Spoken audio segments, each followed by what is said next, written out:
We now return you to the fifth quarter, live from the Stadium View Bar and Grill. Welcome back, everybody. Tough times for the Pack. Yeah, they got 2 to go. Off to the MetLife to see the Jets, and then back home to finish up against the Detroit Lions after a tough day at Soldier Field. But, there's a reason I got this guy on. Not only is he, like I, a Scotty from the University of Wisconsin, but he's an in-state guy. Grew up in Milwaukee, went to King High School, played for the Badgers, spent some time with the Rams in both St. Louis and L.A. for 1 year, I think. Yes, before they moved back.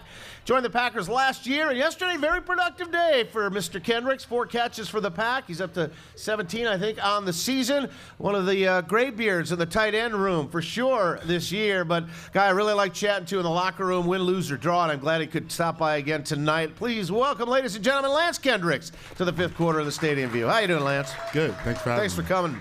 The whole scene this year just turned really sour a couple of weeks ago. How did you and the guys take to the firing of Mike McCarthy, Lance? I think we just looked at it as turning a page and starting a new chapter in this season. And, with the 4 games coming up, or, we're halfway through it, we were hoping that we could just kind of turn the page and win some games. We didn't want to I think when Coach Philbin came in, he didn't want to change everything. He wanted to tweak things here and there and just kind of keep the same plan. But we won one, we lost one, so we'll see where got 2 to where go. It goes.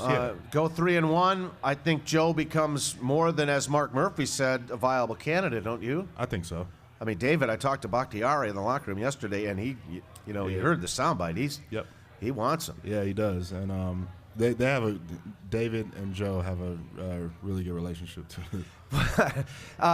He's an old O-line coach. Yeah. So that's where he came in here as an O-line coach, so he's familiar, with how those guys think and how those guys work. But you grew up watching this team and this organization, understanding what it's about. It struck everybody odd that it happened with 4 games to go. I think you could see that you could read the tea leaves. You saw the handwriting on the wall that this thing had, as Murphy said, probably had run its course. But that was a jolt. Yeah. That was the jolt that surprised me.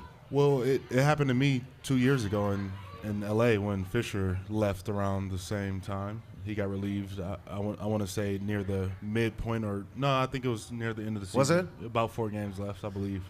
And it was a similar situation, and it was just a tough time, a lot of emotions. A lot of players Fisher drafted was on the team, so it was tough. Same kind of thing. A really long-tenured NFL coach had success. Yep. And very similar. Sometimes, change is good, so hopefully it all works out for him. So what points has Joe been emphasizing now these last couple of weeks? I feel like Joe, when he came in, he wanted to emphasize just doing the little things right, and kind of everything will follow suit. Like just being punctual, being on time.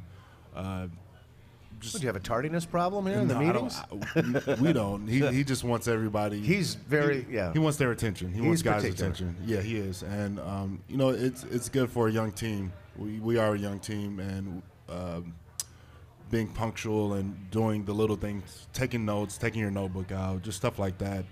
And, he's hoping that if you get guys to be on time, they can pay attention better. They can, just the little things. Chickens arrived. Yes. Good for you. You've been a part of a situation like this. There's still 2 games to go. How do you prevent, I don't want to say guys just mailing it, but staying motivated is an issue. Yeah, some guys, not our guys, but guys get checked out. You kind of think about being home or, going, what do you want to do the offseason? But we still have 2 games to play, and we haven't won a road game yet. So we still have to do that. That's unbelievable. So, I think that's – it's just unbelievable. I think that's something that we need to – You know how long it's been since this team went winless on the road? I would not know. 60 years. Wow. 1958, fans. Ray Scooter McLean. Yes. That's wild. He underwhelmed 10 times. He overwhelmed once, and he whelmed once in a 1-10-1 season, and they went 0-6 on the road. That's tough. And that's, I think, matches the longest losing streak on the road since the very early days of Bart Starr as head coach in the late 70s. So it's tough. Hard to believe.